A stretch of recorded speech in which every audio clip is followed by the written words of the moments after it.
ఎట్లా ఉంటుంది అధ్యక్ష? ఇది కదా, నేను అది కూడా చెప్తా, సీతారాం అది కూడా చెప్తా.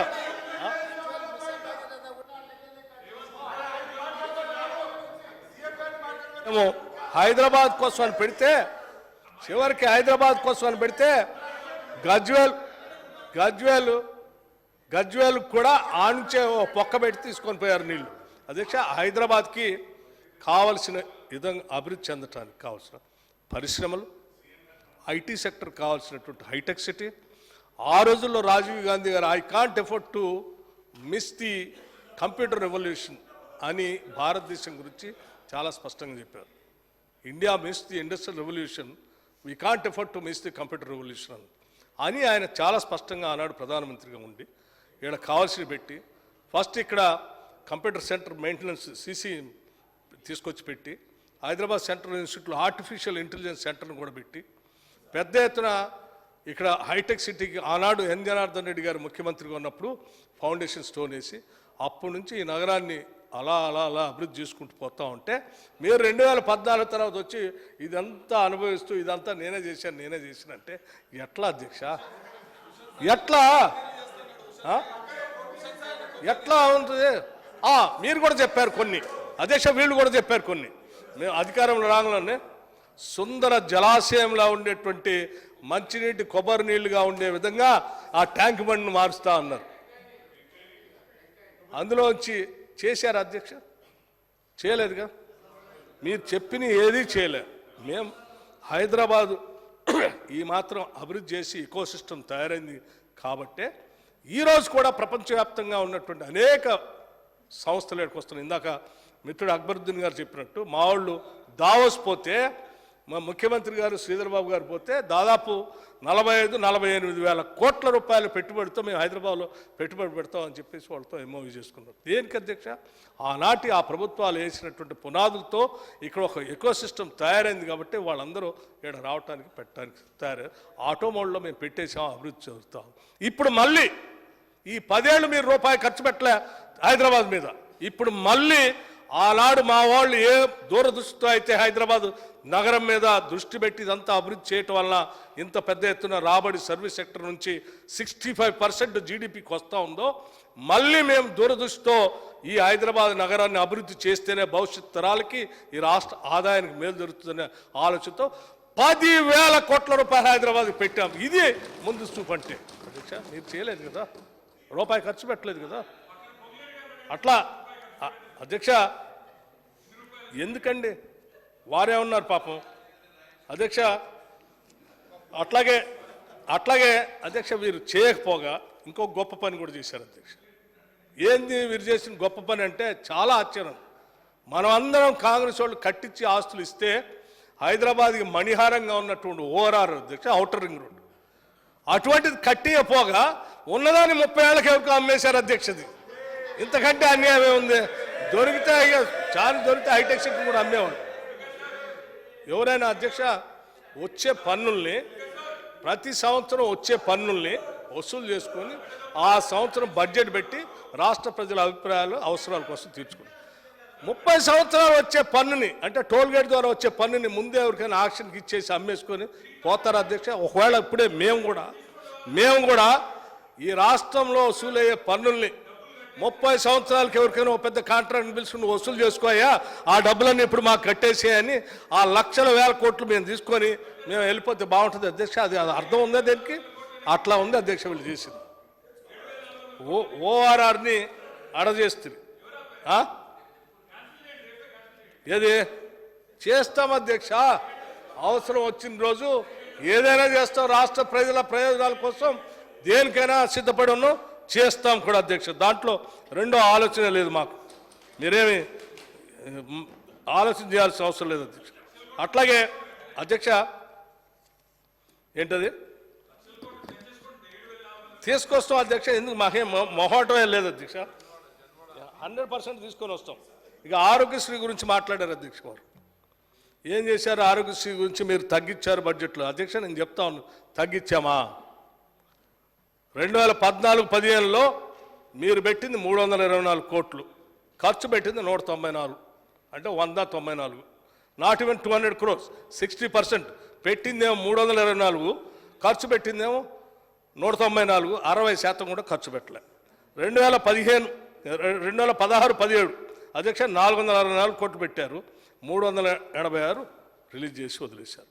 ఇక చివరికి ఆ సంవత్సరాలన్నీ చెప్పుకుంటూ పోతే మీకు కాలం టైం వేస్ట్ అవుతుంది. నేను గత 4-5 సంవత్సరాలు చెప్తాను. 2020-21 అధ్యక్ష 974 కోట్లు పెట్టి వీళ్ళు ఆరోగ్యశ్రీ కోసం ఖర్చు పెట్టింది కేవలం 423 కోట్లు మాత్రమే. అంటే నాట్ ఈవెన్ 43%. అధ్యక్ష 2021-22 974 కోట్లు పెట్టారు, 487 కోట్లు రిలీజ్ చేశారు, ఖర్చు పెట్టింది. అంటే 50%. 487 కోట్లే మీరు ఖర్చు పెట్టింది ఆ సంవత్సరానికి. 2022-23 అధ్యక్ష 981 రిలీజ్ చేశారు, అది పెట్టారు, 820 కోట్లు ఖర్చు పెట్టారు. ఇక 2023-24కి అధ్యక్ష 1001 కోట్లు పెట్టారు. మేమేదో చాలా పెట్టాము, మీరు తగ్గించారంటున్నారు కదా. 1001 కోట్లు పెట్టి అధ్యక్ష వీళ్ళు ఖర్చు పెట్టింది ఎంత? 559 కోట్లు మాత్రమే. కేవలం 559 కోట్లు మాత్రమే. Not even 50%. మేము చాలా ధైర్యంగా ఈరోజు దాన్ని చూసే మేము ఆలోచన చేసి పెట్టాము. 2024-25కి మా ఆరోగ్య శాఖ ఏ రకంగా అయితే లెక్కలు వేసుకొని వారు ఇచ్చారో ఒక్క రూపాయి కూడా దాంట్లో తగ్గించకుండా 1065 కోట్లు రాజీవ్ ఆరోగ్యశ్రీ కోసం పెట్టాము అధ్యక్ష. దీంట్లో కోత కూడా పెట్టాం. మీలాగా 50% ఖర్చు పెట్టి వదిలేస్తాం అని అనుకోబాకు. నిజంగా నేను కోరుకుంటున్నాను, ఆరోగ్యశ్రీలో అందరూ ఆరోగ్యాలు బాగుండాలి, పెద్ద ఖర్చు పడకూడదు, ఆరోగ్యంగా ఉండాలని కోరుకుంటున్నాను. అవసరం అయితే 1 రూపాయి కూడా తగ్గించకుండా నేను ఖర్చు పెడతాం అధ్యక్ష. దీంట్లో మొహమాటమే లేదు అధ్యక్ష. మీరు ఇదొకటే కాదు, మీరు ఏం చేశారు అధ్యక్ష?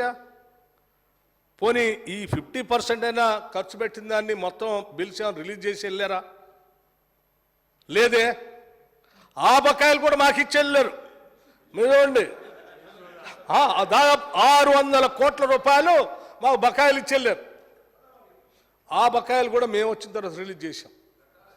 ఆ బకాయిలు రిలీజ్ చేస్తూ మళ్ళీ 1065 కోట్లు పెట్టాం అధ్యక్ష. మీరు రాజీవ్ ఆరోగ్యశ్రీ గురించి మీరు మాట్లాడితే జనం నవ్వుతారు.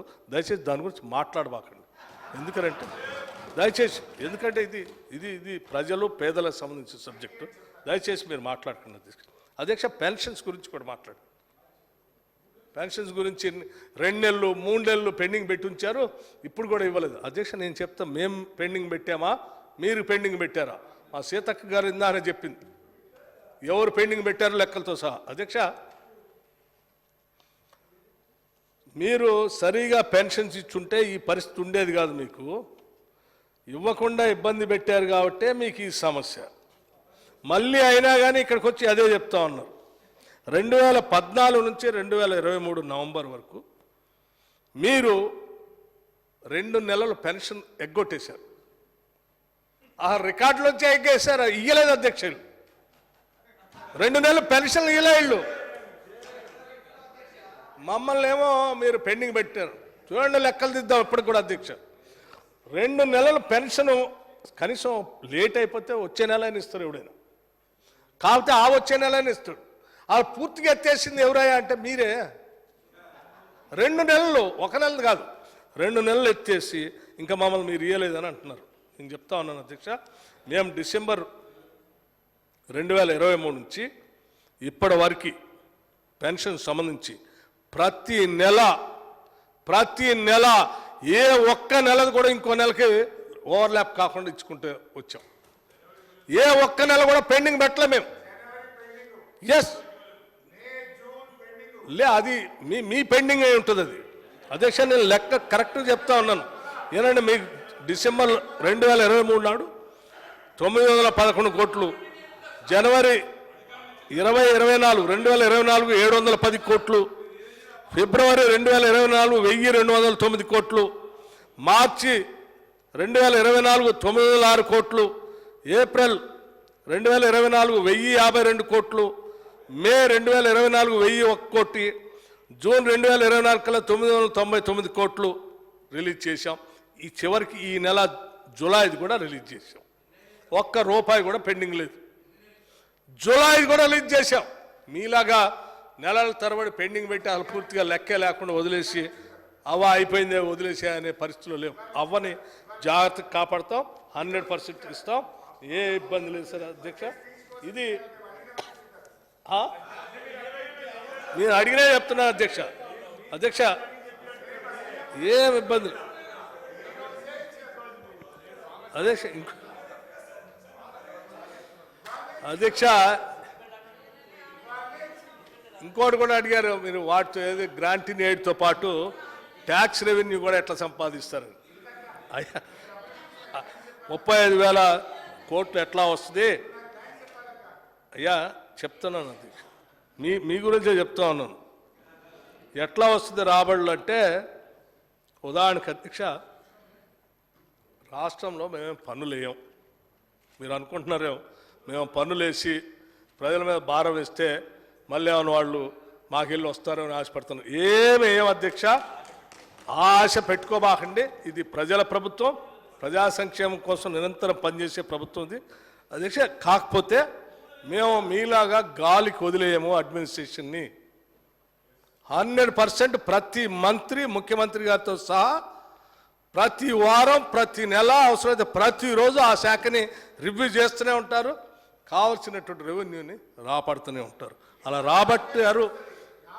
ఉదాహరణ చెప్తున్నా అధ్యక్ష, ఉదాహరణ చెప్తా ఉన్నాను వినండి. కేవలం 3 నెలల్లోనే ఇక్కడే ఉదాహరణ, మేము సివిల్ సప్లై శాఖ ఉన్నారు. ఉదాహరణ సివిల్ సప్లై శాఖలో పెండింగ్ ఉన్నటువంటి 500 కోట్ల రూపాయలని రెవెన్యూ రికవరీ యాక్ట్ కింద మేము ఒక్క నిమిషం వసూలు చేస్తా ఉన్నాం. అది కూడా వస్తాను, దాంట్లో కూడా ఒక్కో దానికి చెప్తా ఉన్నాను. దానికి కూడా వస్తాను అధ్యక్ష, దానికి కూడా వస్తాను. దేని వదిలిపెట్టను మీరు అడిగిన అన్నిటి సంబంధం అధ్యక్ష. ఎఫ్సిఐ నుండి చాలా కాలం పెండింగ్లో ఉన్నటువంటి 3,561 కోట్ల బకాయిల్ని కూడా ఈ రాష్ట్ర ప్రభుత్వం తెచ్చుకుంది.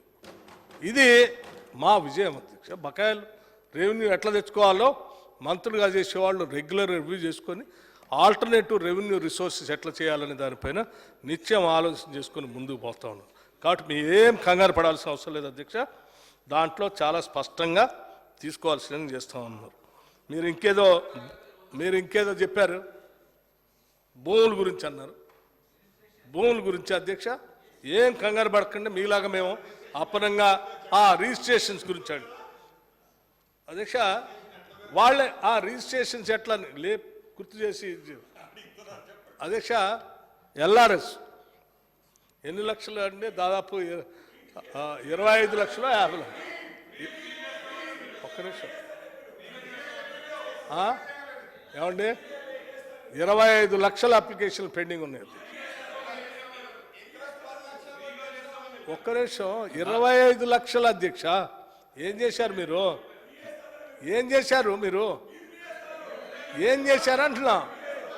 కొండంటే 25 లక్షలు సంబంధించిన పేదవాళ్ళు సరే పాపం తెలుసో తెలియక ప్లాట్లు కొనుక్కొని ఈ రాష్ట్రంలో కొనుక్కొని మధ్యతరగతి పేద కుటుంబాలకు సంబంధించినటువంటి వాళ్ళు ఆ ప్లాట్లు రిజిస్ట్రేషన్ కాక వాళ్ళు నానా యాతలు పడి ఇబ్బందులు పట్టి బిడ్డ చదువుకోవటానికో బిడ్డ పెళ్లి చేయడానికో ఆ భూమి అమ్ముకొని చేసుకుందామంటే అవకాశం లేకుండా దాని గురించి పట్టించుకోకుండా అప్లికేషన్లు అయితే తీసుకున్నారు. అప్లికేషన్ ఫీజు అయితే తీసుకున్నారు. ఆ డబ్బులు అయితే వాడుకున్నారు. వాళ్ళకి మాత్రం ఏం చేయలేదు. తీసుకుని అంత. ఇప్పుడు మేము ఎల్ఆర్ఎస్ సంబంధించి ఈ ప్రభుత్వం స్పష్టమైన నిర్ణయంతో ముందుకు పోతుంది. రిజిస్ట్రేషన్లో మీరు అనుకుంటున్నారేమో విపరీతంగా రిజిస్ట్రేషన్స్ పెరుగుతాయి.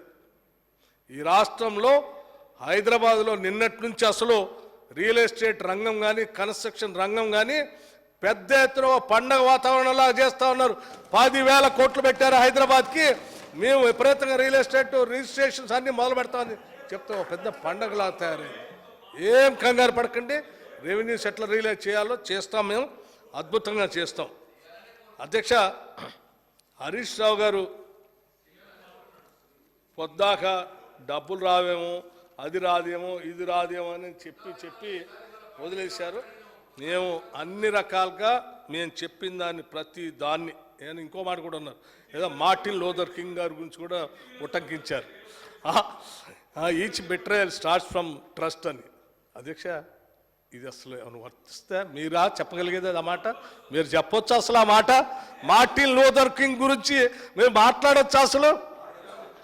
అధ్యక్ష అది మాట్లాడితే జనం నవ్వుకుంటారు అధ్యక్ష. బిట్రేయల్ గురించి మీరు మాట్లాడితే ఎట్లా? ట్రస్ట్ బిట్రేయల్ అంటే మీరు అడగండి రాష్ట్రంలో ఎవరైనా.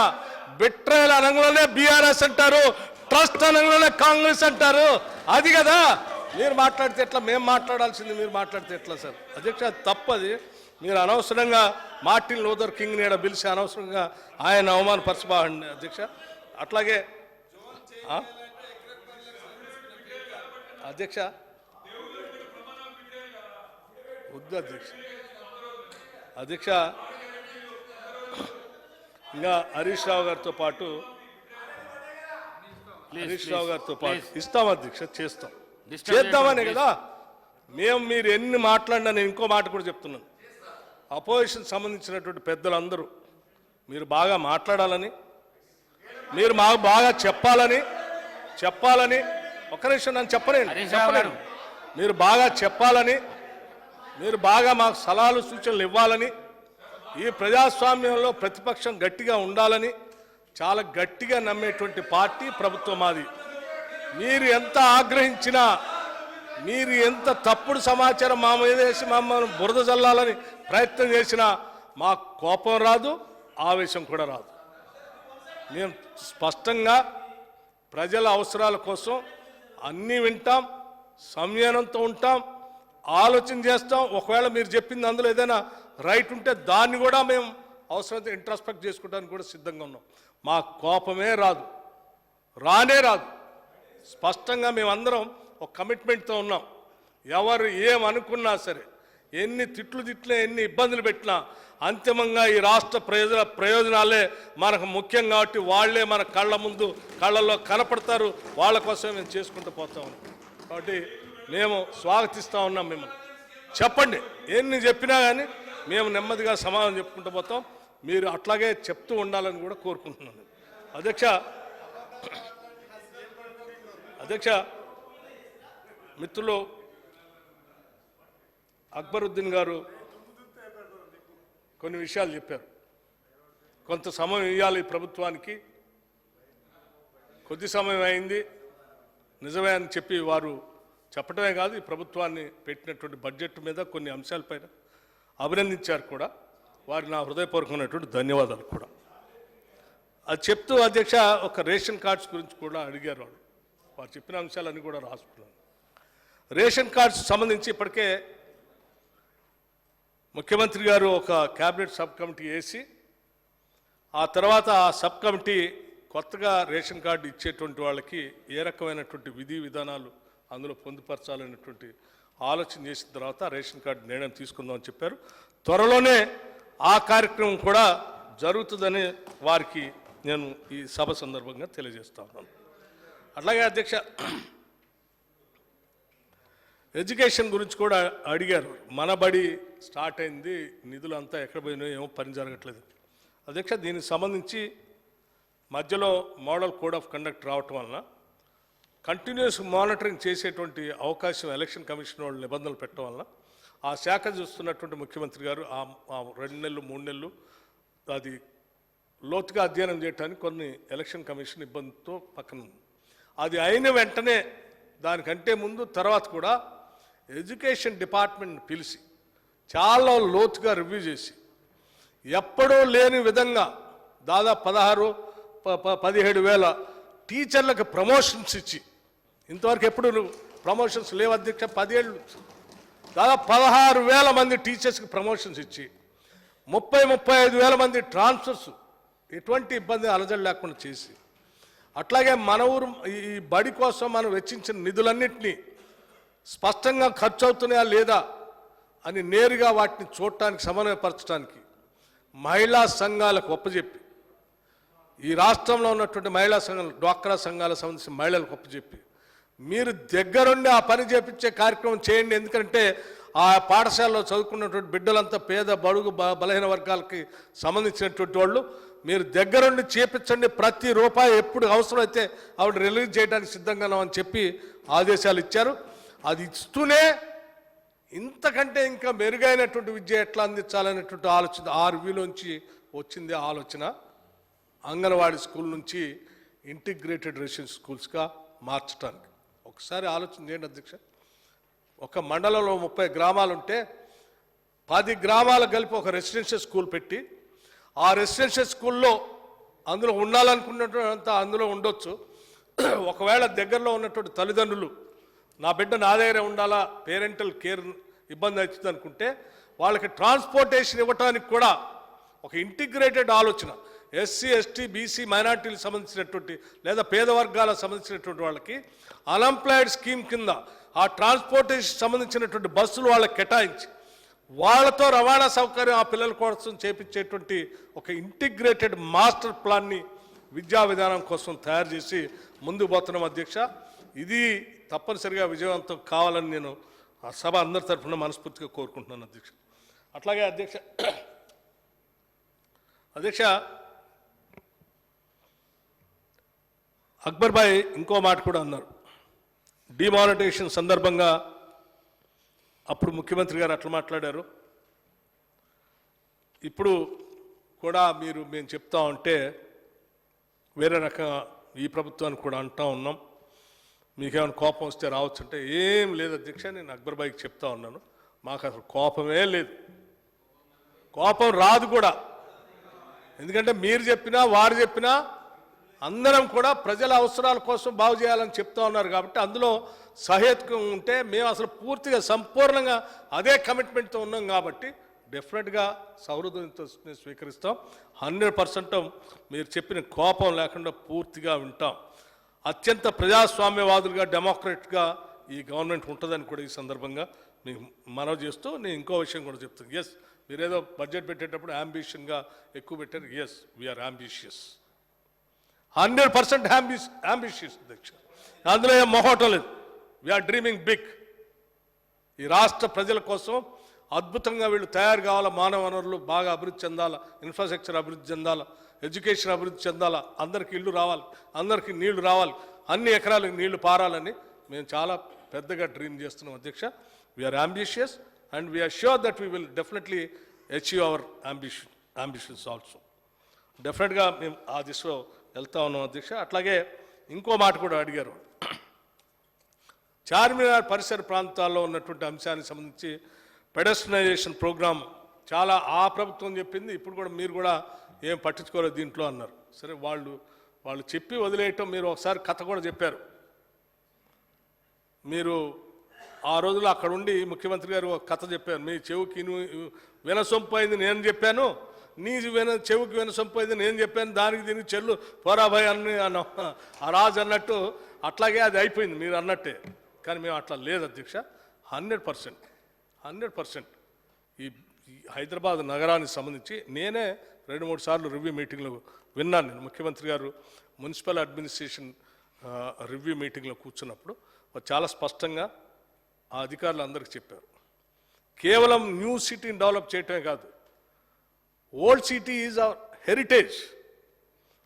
ప్రపంచంలో యూరోపియన్ కంట్రీస్ అన్నీ ఎప్పుడో కట్టినటువంటి కోటల్ని లేకపోతే మిగతా ఆస్తులన్నీ చూపించి మార్కెటింగ్ చేసుకొని పెద్ద ఎత్తున వాళ్ళు వ్యాపారం చేస్తూ ఉన్నారు. కానీ మనకి ఇక్కడ ఇంత అద్భుతమైనటువంటి ఆస్తులు ఉన్నాయి. ఇక్కడ ఉస్మానియా హాస్పిటల్ కానీ, సాలార్జింగ్ మ్యూజియం కానీ, చార్మినార్ కానీ, లేకపోతే హైకోర్టు బిల్డింగ్ కానీ, లేకపోతే ఆ పరిసర ప్రాంతాల్లో ఉన్న కట్టడాలు కానీ, వాటన్నిటినీ శుభ్రపరిచి నీట్గా ప్రొటెక్ట్ చేయటమే కాకుండా మనం వాటిని అద్భుతంగా ప్రపంచానికి ఆవిష్కరింపచేద్దాం, ఎంత ఖర్చైనా పెడదాం, దానికోసం ప్రణాళిక తయారు చేయండి అని చెప్పి అధికారులకు స్పష్టమైనటువంటి ఆదేశాలు ఇచ్చారు. డెఫినెట్గా ఈ చార్మినార్ పెడస్ట్రనైజేషన్ ప్రోగ్రామ్ 100% ఈ ప్రభుత్వం దానికి కట్టుబడి ఉంది, చేస్తుందని కూడా చెప్తా ఉన్నాం. అంతేకాదు మూసి బ్యూటిఫికేషన్, రీజనరేషన్ అధ్యక్ష, ఒకసారి ఊహించుకోండి. చాలామంది ఎవరో పోయొచ్చుంటారు, థేమ్స్ నది కూడా చూసి ఉండుంటారు, అక్కడ ఉన్న వెస్ట్ మినిస్టర్ పార్లమెంట్ చూసి ఉంటారు, లండన్ ఐ చూసి ఉంటారు, పక్కన ఉన్నటువంటి విశాలమైన భవనాలు చూసి ఉంటారు. అది కూడా నగరం మధ్యలోంచే పోతుంది అధ్యక్ష. ప్యారిస్ చూస్తుంటారు ఇవాళ. ఒలింపిక్ సంబంధంగా వాటర్ ఏంటి ఆ పడవల్లో ఆ నది మధ్యలోంచి పోతా ఉన్నారు. అది కూడా నగరం మధ్యలోంచే పోతుంది.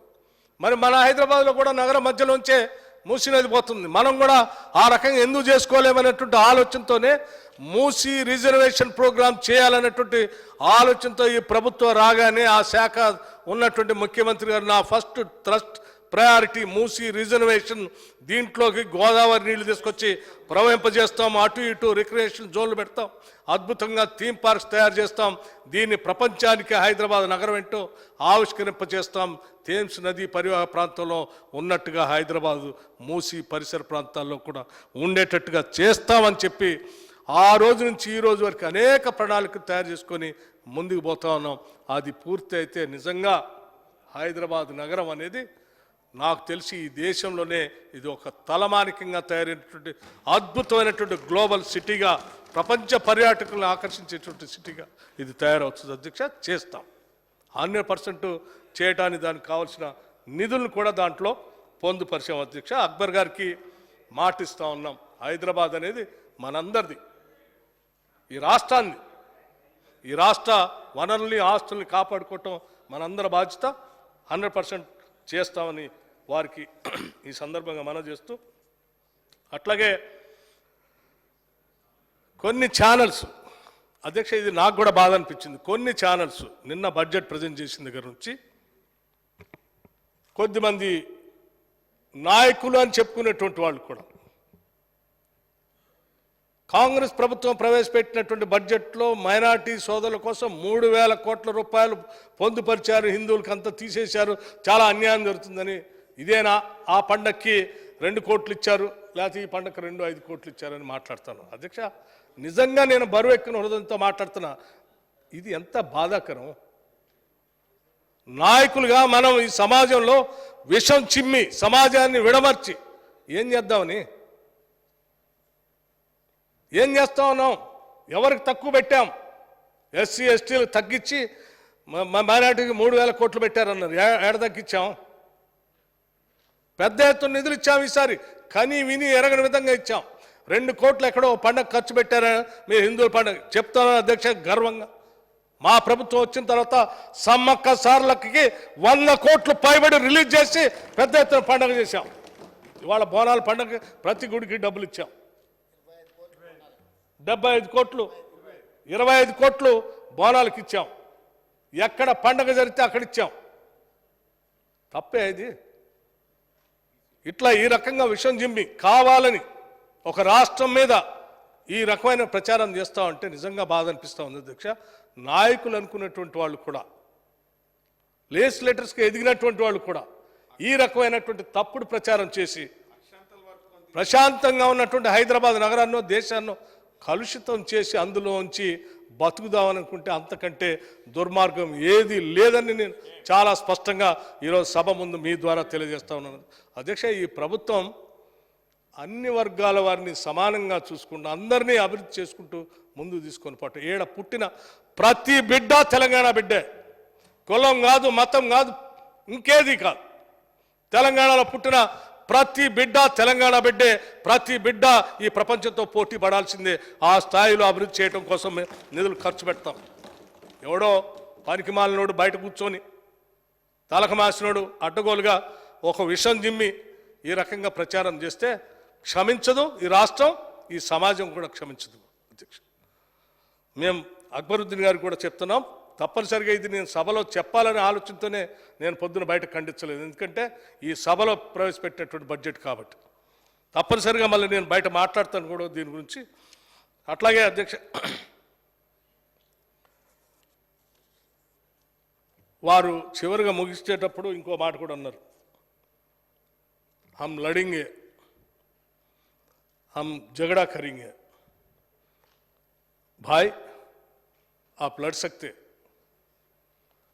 बराबर लड़ सकते, आप कुछ भी कर सकते, स्टेट के लिए आप बराबर पूछ सकते, हम तैयार है करने के लिए.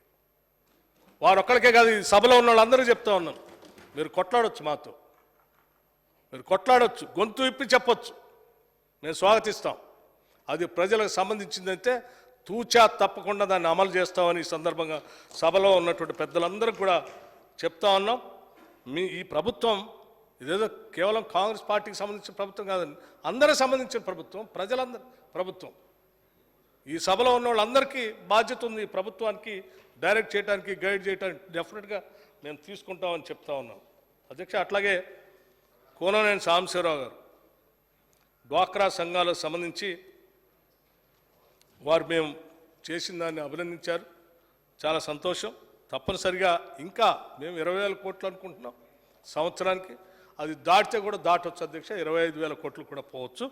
తప్పనిసరిగా డ్వాక్రా మా మహాలక్ష్మిని డెఫినెట్గా మేము కోటీశ్వరులుగా తయారు చేయడం కోసం ఆలోచన చేస్తున్నాం. గొత్తికోయల గురించి కూడా మీరు చెప్పారు, మేము కూడా ఏకీపిస్తున్నాం అధ్యక్ష. ఈ దేశంలో పుట్టిన ప్రతి బిడ్డ మన బిడ్డే. ఆరు ఛత్తీస్గఢ్లో పుట్టినా, ఇంకేడ పుట్టినా, ఏదో దిక్కు లేక, తినటానికి తిండి లేక, ఉండటానికి ఇల్లు లేక, బతకటానికి వచ్చిన వాళ్ళు, వాళ్ళని మనం గాలికి వదిలేయం అధ్యక్ష. తప్పనిసరిగా వాళ్ళకి ఏ మానవులుగా హ్యూమన్ టచ్ ఉండాల్సిందే మనకి. వాళ్ళకి ఏ వసతులు కావాలన్నా చేయటానికి సిద్ధంగా ఉన్నాం. అందులో భాగంగానే ఈ మధ్య చేశాం కూడా. వాళ్ళకి బోర్లు వేసాం, వాళ్ళ మంచినీటి వసతి కల్పించాం. అవసరమైతే రేపు పొద్దున భవిష్యత్తులో వాళ్ళకి ఇల్లు కూడా ఇస్తాం అధ్యక్ష. అట్లాగే ఇంకా ఆదిలాబాద్ గురించి కోననేని సాంబశివరావు గారు చదివి వినిపించిన శ్రీశ్రీ గారు చెప్పినటువంటి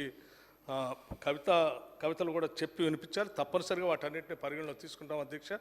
మీరు చెప్పిన సూచనలు తప్పనిసరిగా ఈ ప్రభుత్వం ఏమాత్రం అవకాశం ఉన్నా వాటన్నిటిని చేయడానికి మా ప్రయత్నం చేస్తాం అధ్యక్ష.